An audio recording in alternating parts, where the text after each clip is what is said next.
We're going to begin, though, with the first diplomatic mission to China by a U.S. Secretary of State in nearly 5 years. Antony Blinken met with President Xi Jinping just a few hours ago. The long-awaited meeting follows growing tensions between the two superpowers over a wide range of issues.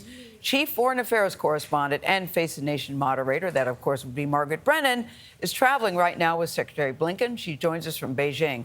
Margaret, always good to see you. Good morning to you. And good morning. Here in Beijing, the atmosphere has been tense, with each minute of the past 2 days of meetings carefully scripted because of the high stakes. It all culminated in a 30-minute face-to-face meeting with President Xi Jinping. Good afternoon.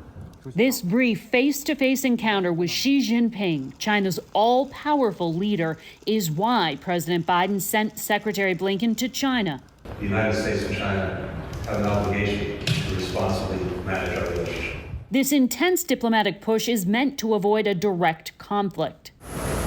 Blinken is the first Secretary of State to visit since 2018, due in part to China's severe pandemic lockdown, but also the plummeting relationship.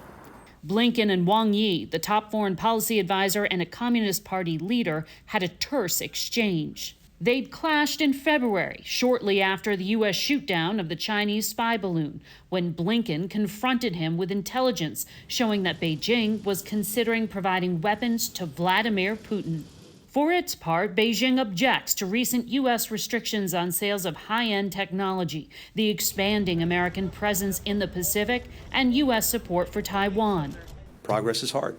It takes time, and it's not the product of one visit, one trip, one conversation. My hope and expectation is we will have better communications, better engagement going forward. Blinken's prime goal: open lines of communication to avoid a military clash with a nuclear power. The door is open, and my phone line is open. China's military chief refuses to meet or talk to Defense Secretary Lloyd Austin.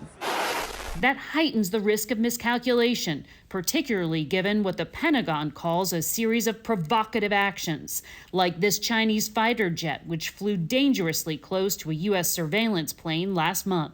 I think China's sending a message, hey, we're in charge now. You're finished, to the West and to the United States. And I think it's indicative of what they hope to achieve.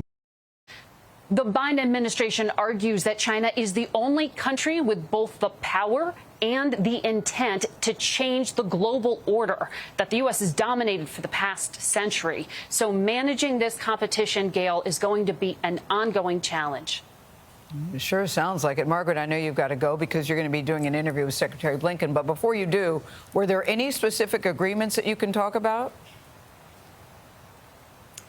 Well, Gayle, they may seem small, but there was an agreement to try to restart direct flights between the two countries, to try to boost student exchange programs, part of an effort to build understanding.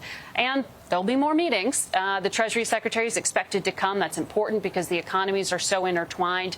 And the goal is to have President Xi and President Biden meet perhaps this fall. All right, Margaret Brennan, thank you, reporting from Beijing. We'll talk to you a little bit later on.